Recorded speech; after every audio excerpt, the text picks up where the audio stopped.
Welcome to another episode of Off the Carousel here on the Field of 68, and I am thrilled to be joined today by the newest head coach in the ACC, none other than Notre Dame's Micah Shrewsberry. Micah, appreciate you being here, man. How you doing? I'm doing great, Rob. Thanks for having me. So you are the first new coach at Notre Dame since basically Y2K was a thing. What is it? What's it like stepping into a program where you're filling the shoes of a guy that was just so synonymous with what that team and what that basketball program was? Yeah, it's interesting that it's it's called Off the Carousel because I still feel like I'm on the carousel and things are still spinning really fast. So but trying to figure everything out, knowing that there's big shoes to fill. Like Coach Bray was such a he was such a fixture of Notre Dame, and I think synonymous with this place. Obviously since I've been coaching, right? I started coaching in 1999.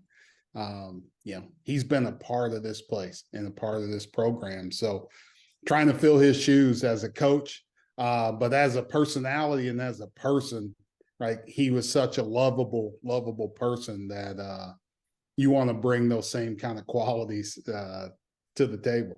So does this mean that you're going to be taking your shirt off on broadcast as much as he did, or can we kind of make that be a thing of the past at Notre Dame? That's probably going to be a thing of the past. I don't think anybody wants to see me with my shirt off. All right, so you are an Indiana guy through and through. You grew up in Indiana. You played college basketball in Indiana. You coached at Purdue. You coached at Butler. You coached at a bunch of the D3 programs, which, by the way, love that you're a D3 guy. I played at a D3 school in New York. Love those guys. What do you have to do to be able to get Notre Dame back to being like, I don't know if the prominent team is the right way to phrase it, but how do you get them back to being in that same conversation? Indiana, Purdue, Notre Dame, NCAA tournaments. I think being a part of it, first we have to get back to recruiting our state and letting that be a huge part of it. I think there are good players here. I think there are good fits for Notre Dame that are here in this state. So we're going to hit the ground running and trying to get those guys and find those guys and try and get them here. But I think winning it is a big part of that. And what we do, we're going to have a presence in our state just because of myself and some other staff members that are from here. But then we got to get back to winning. We got to do it at a high level, and doing it when you do it with some Indiana kids, that also makes it a little bit more attractive. So there's a great history here, and that's one thing that gets overlooked is Notre Dame's got a great history of basketball. Now we want to get that back to that history, but also sustain that history for a long time. Are we calling Braden to see an Indiana kid? I don't know what Braden is. I don't think he knows. I think next year, the biggest question of the day will be, hey, where are you going to be from? Right? He's lived in State College. He's lived in West Lafayette twice. He's lived in Indianapolis. He's lived in Boston. He was born in Huntington, West Virginia. I don't know where he's from. So he's going to be like the old, I'm a big wrestling guy, Rob, big old school wrestling guy. When they announce Braden's name, I would love it if they put from parts unknown. Oh man, that'd be awesome. All right. So I mentioned you played Division III basketball, right? Your son is going to be an ACC basketball player. How is he so much better than you were? I mean, time. I love the game. I didn't work on my game as much as he's worked on his game. He probably works on his game more in the day than I did in my entire career. So that part, he really wants it. He really wanted to be a good player. He's made himself a good player. I think during my 6 years in the NBA, he got to see some of the best up close and possible, and what it took for them to get there with their work ethic, with their drive. And he's kind of mimicked that a little bit. And so the drive of a guy like Isaiah Thomas or Jaylen Brown or Jayson Tatum or an Al Horford with how he takes care of himself and does everything. He's grown up watching those guys, and now he's just really taking it to a whole new level. Is this going to be the first chance that you have to really coach him? Were you able to coach any of like his younger teams, his youth teams growing up? I've never coached him. I never coached him. Like we've worked out, a lot when he was younger, and once he got to a certain point, I just kind of went hands off and let a lot of other people kind of take over and do a bunch of stuff with him. And like we'll watch film together, but I didn't want to coach him. I wanted his coaches to not have to feel like they're look over the shoulder to worry about what I'm doing. So he's had some good coaches, and that's been really good. Is his growth and development, has been helped and aided by a lot of people. So I remember having a conversation about I can't remember who it was with, but it was talking with about Doug McDermott playing for Greg McDermott, and the guy said it's very easy to coach your son when he is either the best player on the team or the worst player on the team, and once you get to something in between, it can kind of get a little bit complicated. Have you gotten advice from anybody about how to maybe what the politics of it is the wrong word, but to handle the dynamics of a locker room and dynamics of a team when you have your son on the roster? Yeah, I've talked to a bunch of coaches about it, and being in the Big Ten, Fran McCaffrey was a great resource, Mhm. and talking about his experiences with his sons. But I called a bunch of people as we were kind of going through this and trying to navigate it and figure it out. I think, for me, I think it's pretty easy. For him, it's probably a lot harder because he's in the locker room on a daily basis. And, whether he was my son or not, dad's not, maybe not always the easiest guy to Gonna play be a for. little weird, like, "Hey, coach sucks." Oh, yeah, Yeah, that's my dad. there is some of that, right? Like, so navigating that. But I think who he is as a teammate, I think he's earned the respect of each of those guys and earned their trust is probably the biggest thing. Where Mhm. it's not a thing where he's going to be running and telling everything that goes on in there. Like, we got a bunch of guys that'll police our locker room, older guys that are going to carry our culture, where he doesn't feel like he has to do it. Now he can just be a part of that team, be a part of that culture. He's probably leading the charge talking about dad sucks. Yeah.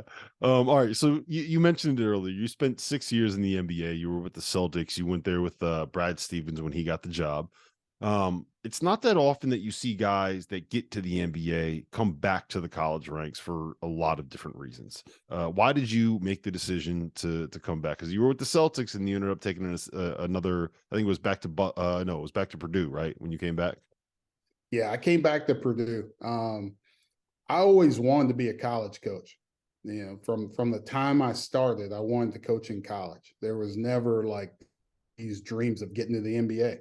Right? The NBA happened because Brad Stevens happened, and I get an opportunity to go with him. It was the best thing for me.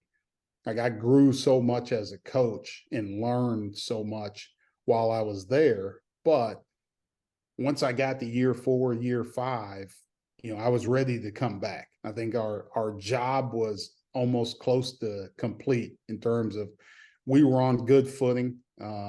We had good teams.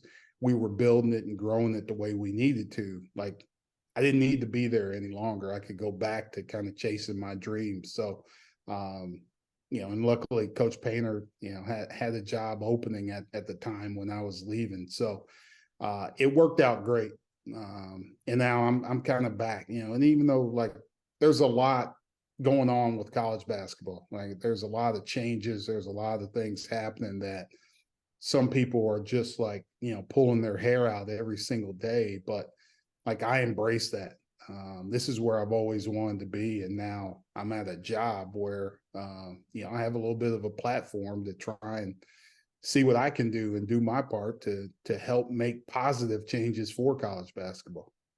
So I got to ask you how you found out that Brad was heading to the NBA, because I remember exactly where I was when it happened. It was July 3rd. I was getting ready for a July 4th party the next day. I think it was at about 6:15 p.m.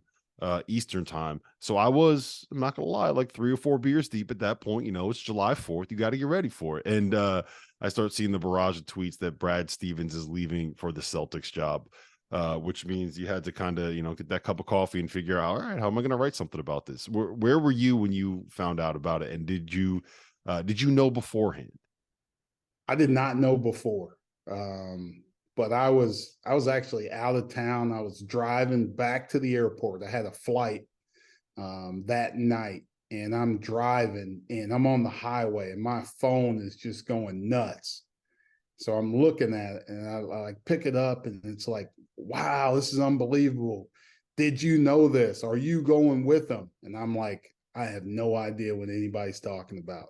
So I pull over on the highway. I pull over to the side of the road and I saw it on Twitter and I was like, holy smokes, this is crazy. Like, it's the Boston Celtics. Mhm. So, which is great. Like, I flew home, got home like late that night. I fired off a text to him just because, when things like that happen, like those texts are going to get lost somewhere. Mhm. But late that night, fired off a text, and then he hit me back like super early in the morning, and that it was kind of on from there. Right. You worked with Jason Tatum up there. When you guys got Tatum into the organization, did you realize that he could become what he is right now, which I would say is a top, what, like 6 to 8 player in the NBA at minimum? I mean, when he gets going, I don't know if there's anybody that's as fun to watch as a scorer than Jason Tatum. When did you realize that he had a chance to be what he is right now? It's interesting because the summer that we got him, um, we had Kyrie and Gordon. Hmm. So, that kind of changed the dynamic of everything. Like, I remember going to St. Louis and being in his dad's gym and working out with him and getting shots up and talking about the offense and things like that. And like, there's like a little bit of like, man, how much will I get to play? Right. Jaylen Brown didn't get to play a lot as a rookie his first year. And now we're drafting, a guy right behind him with a team that's already pretty good. You knew he was good. He was skilled. He was confident. Like, he had a belief in himself that, like, hey, I can be one of the best players on our team. And then, like, things happen, right? Injuries Hmm. happen, and now he gets thrust into a huge role.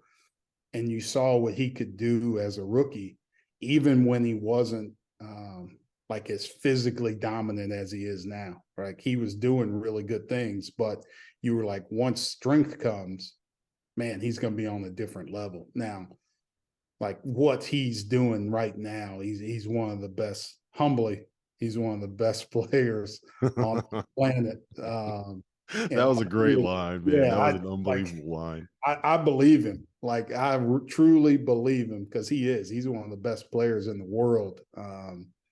But you always could see it. You just didn't know. And then his drive, his work ethic has taken his game to a totally different level. Yeah, I mean, you can see that, I think, more than anything else in just the way that his body developed. He looks like a wrestler now. He was a skinny kid when he came. I remember watching him at Peach Jam, and what would have been like 2015, and like he was a twig, and now you look at him and he's just all muscle and all shoulders, and he is an enormous man now. Shout out my man Nick Sang, who has Mhm. done a great job with him. And he's putting in a lot of work. Like Jason's done the work, but he's bought into what he needs to do to be great. And now it's really starting to add up. So you spent a good decade and a half working with Brad Stevens and Matt Painter, who, for my money, are two of the best coaches when it comes to building a program, developing a program, developing a culture, and turning that into a great basketball team. What have you taken from them, and what have you used to kind of incorporate that into the way that you run your own programs? I think the best thing is who they are as people, right? They're unbelievable coaches, but working for them, they give you a lot of freedom to, grow and make mistakes. But they're also there to help you and a lot. They give you a lot to learn. And I think if you would watch our teams play, I think from a basketball side, we're probably closer to Brad's teams and how we play offensively and defensively. A lot of our philosophies are very similar to Coach Painter, and the program building, the roster building, how he recruits and does things. I've taken a lot of those things from him. So our teams last year, like we were one of the best teams in not turning the ball over at Penn State last year. Those are like concepts that he talks about all the time, right? Winning the possession battle and how you do it. His teams dominated on the glass. We did it by not turning the ball over, but we're trying to get to the same result. And, so you see some different things. Stylistically, I think I'm closer to Brad. Roster building, like how you win games, I'm probably closer to Coach Paint. And, to have those two guys that you can call at any moment in time to just pick their brain on anything is I'm at a distinct advantage. I'm glad you didn't say that stylistically you're like Matt Painter, because he always has teams with a 7'4" monster, and you guys basically played like a 6'4" point guard, kind of as your center last year, Jalen Pickett. It was one of the more innovative and unique and frankly fun offenses to watch last season, the way that you guys played. How much of that was you saying this is what I want to do versus you getting these pieces and being like, hey, you know what, this might actually be able to work? Yeah, like the skill part of it, how we built our roster, like the guys we put around him. He was like our 7'4" monster, right? Like you had the game plan for him. And he created so much attention, we were able to play off of him. So I think you really, like, stylistically, we're just trying to find out what our best players do best and then let them do that. I don't think there's any kind of system that I'm kind of married to, right? That's where I think, coming from the NBA, I'm a little bit different. Like we're gonna change up. We might do some stuff in one game and you might not see it again for like 2 or 3 games, right? Because we're going to change up what we do. We're going to be different. We're going to be unique. We want to be a hard team to prepare for. And then just like in the NBA, we hunt matchups and we're going to find our way to try and get you like in a bad way and then play from there. So getting to those guys, finding out what that is, and then we'll play that way. So I don't know what it is yet. As soon as I get a roster, I'll let you know. It's, to me, that is something that I think comes from Painter. That's what I normally associate with Matt. And the reason I say that is I think back to the 2019 team where all he had was like Carson Edwards and Ryan Klein just running off of all these different, floppy actions and zoom actions and coming off of double screens and dribble handoffs. And let's just find a way to get these guys to run into a 3, right? And then you look at teams when he has Isaac Haas or he has Zach Edey, the way those teams play. That reminds me a lot of Matt Painter. It's just like, okay, how can we accentuate the skill set of our best players? Yeah, you just adapt and adjust to what your best players do. And you don't kind of put people in a box of like, hey, this is what our point guards do. This is what our 2s, our 3s do. You get really good players that fit together, that make each other better. And then it's my job to come up with a system to utilize those guys in the best way. And I think it's fun. I think it's fun for our guys. How we played, like, we really spaced the floor. We really shared it. We shot a boatload of 3s, but guys were also able to attack off the dribble and get by people in closeout situations. So we want to have a lot of fun on offense, right? Why shouldn't you have fun when you're playing offense? So last thing I got for you, you're heading to the ACC. It's going to be your first year coaching in the ACC out of all the years that you've been a coach. What are you most excited about? What are you looking forward to the most? I mean, this is going to be a new experience for you, and you're going to get the Cameron Indoor Stadium experience. You're going to get the Dean Dome experience. You're going to get to go play at Syracuse. Like, the ACC is a fun basketball league. That probably for me is what I'm looking forward to the most. Like, a lot of those places I've never been. So it's going to be a cool environment, right? Cool moment to walk in, and then like, all right, this is pretty cool. Now I got to snap into it and like get our guys ready to play. In the 2 years at Penn State, I didn't have a lot of success against the ACC. So we lost to Miami in the challenge at home in a close game 2 years ago. We lost to Vitek and Clemson this year in 2 more close games. So like, I'm just looking forward to getting a win against one of these ACC teams. Well, listen, Micah, it's been a pleasure getting the chance to talk with you. I'm glad that I was able to find out that you're a Division III guy, because us D3 guys, we got to stick together, man. Appreciate you being here on Off the Carousel. Always good to catch up. Yeah, thanks, Rob. Thanks for having me. Our partner for today's episode is Athletic Greens. I started taking AG1 during the college basketball season, and I loved the impact that it had on my energy levels. I'm a big coffee in the morning guy, but by the time that the afternoon would hit, I needed another boost. AG1 helped me tremendously, especially on those days when I didn't want to get up off the couch and go hit the gym. Their tagline is AG1 is comprehensive health and the power of habit in one. And man, that could not be more true. It's nearly impossible to eat and drink in a healthy manner in the month of February and the month of March when you are in my business. And AG1 was exactly the supplement that I needed to improve my gut health and cover my nutritional basis for the day. I've continued that into April. I've continued that into May, and I'm going to continue that the rest of the summer. All I have to do is mix a scoop of AG1 with some water, or maybe add it into a smoothie, and I'm ready to go. Do it after lunch, and you'll be ready to go for the rest of the day. If a comprehensive solution is what you need from your supplement routine, then Athletic Greens is giving you a free 1-year supply of vitamin D and 5 free travel packs with your first purchase. Go to athleticgreens.com/field68. That's field 68, FIELD, the number 6, the number 8, and you can get yours now. So check it out and help support this show. Thanks.